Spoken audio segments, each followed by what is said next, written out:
পর্যন্ত যত রকমের ভর্তা বানিয়েছি, তবে এই ভর্তার স্বাদ আমার মুখে এখনও লেগে আছে। ভীষণ মজার, ভীষণ টেস্টি এই রেসিপি। ভর্তা ভালোবাসে না এমন মানুষ খুব কম। তবে যারা ভর্তা খেতে পছন্দই করে না, তাদেরকে আপনারা এই ভর্তাটা বানিয়ে দিয়ে দেখতে পারেন। স্বাদ মুখে লেগে থাকার মতো তৈরি হয়। নিজে প্রশংসা নিজে করব না, তবে আপনারা একবার হলেও এইভাবে আমার মতো করে ভর্তা বানিয়ে দেখতে পারেন।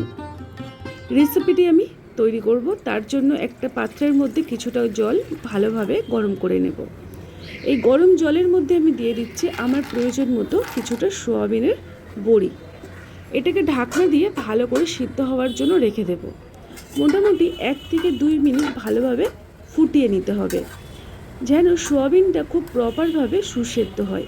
দেখুন, সোয়াবিন বড়িগুলো আমার ভালোভাবে সুসেদ্ধ হয়ে গেছে।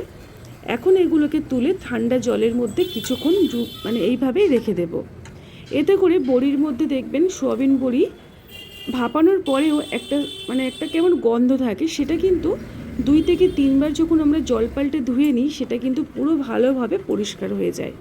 দেখুন, সোয়াবিনগুলোকে জল ভালোভাবে বের করে আমি একটা পাত্রের মধ্যে নিয়ে নিয়েছিলাম।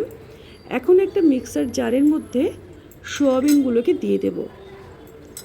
খুব সামান্য পরিমাণে জল এখানে আমি অ্যাড করে এটাকে খুব ভালোভাবে মিক্সারে ঘুরিয়ে নিতে হবে।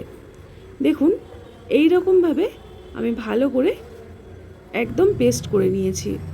এরপরে এখানে কিছু উপকরণ অ্যাড করব। প্রথমে দিলাম রসুন কোয়া, ঝালের জন্য দিয়ে দিচ্ছি 3টে কাঁচা লঙ্কা। লঙ্কাটা কিন্তু খুব বেশি ঝাল নেই। কিছুটা পরিমাণে ধনেপাতা, আর দিয়ে দিলাম 1 মুঠো পরিমাণে নারকেল কোড়া। নারকেল কোড়ার পরিমাণটা যতটা বেশি করে আপনারা দেবেন, রেসিপিটি ততটাই ভালো লাগবে খেতে।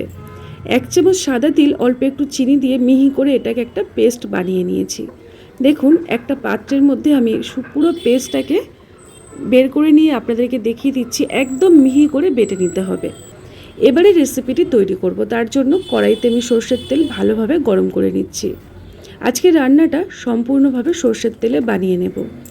প্রথমে আমি এখানে 4টে শুকনো লঙ্কা বোটা সমেত খুব ভালো করে মুচমুচে করে ভেজে নেব। গ্যাসের আঁচটাকে কমিয়ে দিয়ে ভেজে নিলে কালারটা খুব সুন্দর থাকে, কিন্তু ভিতর থেকে একদম মুচমুচে হবে। দেখুন, আমি লঙ্কাগুলোকে ভেজে আলাদা একটা পাত্রের মধ্যে তুলে সাইডে রেখে দিলাম। এবার ওই কড়াইয়ের মধ্যে দিয়ে দেব 1/2 চামচ পরিমাণে কালো জিরে। কালো জিরের মধ্যে আমি দিয়ে দিচ্ছি এখানে আগের থেকে পেস্ট করে রাখা সোয়াবিন। সোয়াবিনের মধ্যে কিছুটা জল আছে, তাই আমি এখানে একটা খুন্তির সাহায্যে অল্প অল্প করে তেলের মধ্যে সমস্তটাই দিয়ে দিচ্ছি।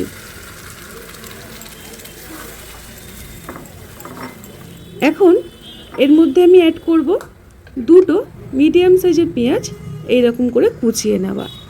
পেঁয়াজটাকে এই সময়টা দেওয়ার কারণ হলো, পেঁয়াজটা ভাজা চলবে না, বা কোনো মুচমুচে ভাব যেন না থাকে। একদম মাখা মাখা হবে, আর পেঁয়াজগুলো হবে একদম নরম।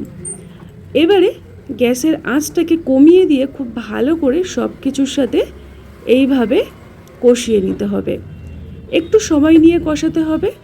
তারপরে এখানে অ্যাড করে দিলাম অল্প একটু কাশ্মীরি রেড চিলি পাউডার, হলুদ গুঁড়ো, আর দিয়ে দিলাম ঝালের জন্য অল্প সামান্য পরিমাণে লাল লঙ্কার গুঁড়ো।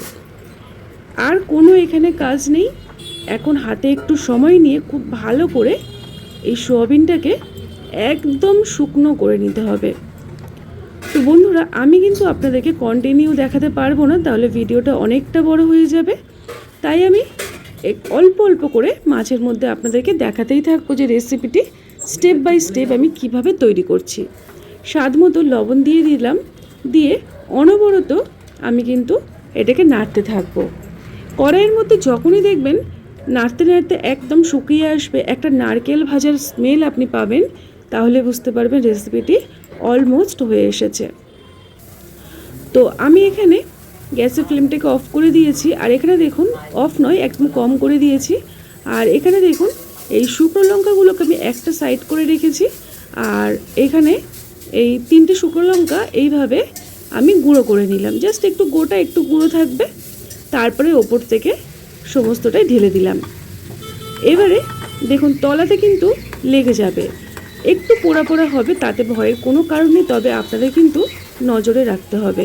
কোনো জিনিস পোড়া গন্ধ হলে সেটাও কিন্তু টেস্ট একদম ভালো লাগে না। এবারে খুব ভালোভাবে সব কিছুকে এইভাবে কিন্তু আমরা নাড়াতে থাকবো অনবরত। আমি আপনাদেরকে কিছুক্ষণ পরে পরে দেখাচ্ছি, দেখুন আস্তে আস্তে এটা কেমন জমাট বেঁধে যাচ্ছে।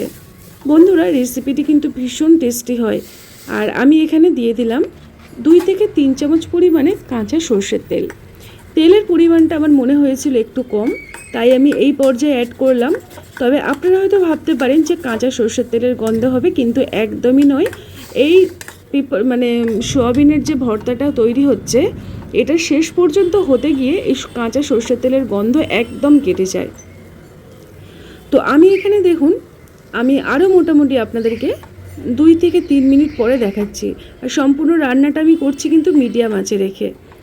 এবারে আরও কিছুক্ষণ পরে আমি আপনাদেরকে দেখাচ্ছি, দেখুন কতটা ঝুরঝুরে হয়ে এসেছে। এই রেসিপিটি তৈরি হবে একদম, মানে আপনি হাতের মধ্যে যদি মুঠো করেন, আপনার মুঠো পড়ে যাবে, এইরকম টাইট মতন করে নিতে হবে।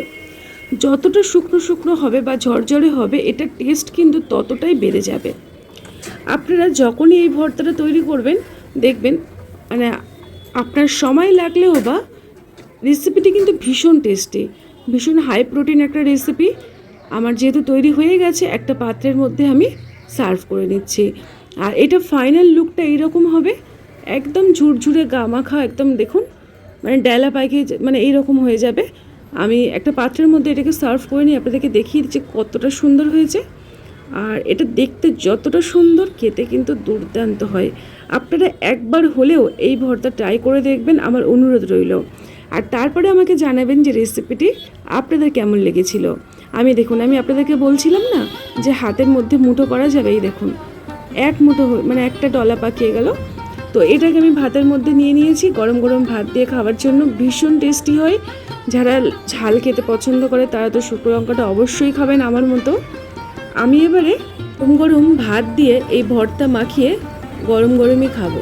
বন্ধুরা, রেসিপিটি কিন্তু ভীষণ ভীষণ ভালো হয়। আর ওপর থেকে জাস্ট একটু গন্ধরাজ লেবুর রস নিয়ে নিলাম, আর একটু টক টক হবে, একটু কাঁচা পেঁয়াজ দিয়ে খেতে দুর্দান্ত লাগে। আজকের মতো এই পর্যন্ত, সবাই ভালো থাকবেন, কিন্তু দেখা হবে নতুন একটা রেসিপি নিয়ে। টাটা।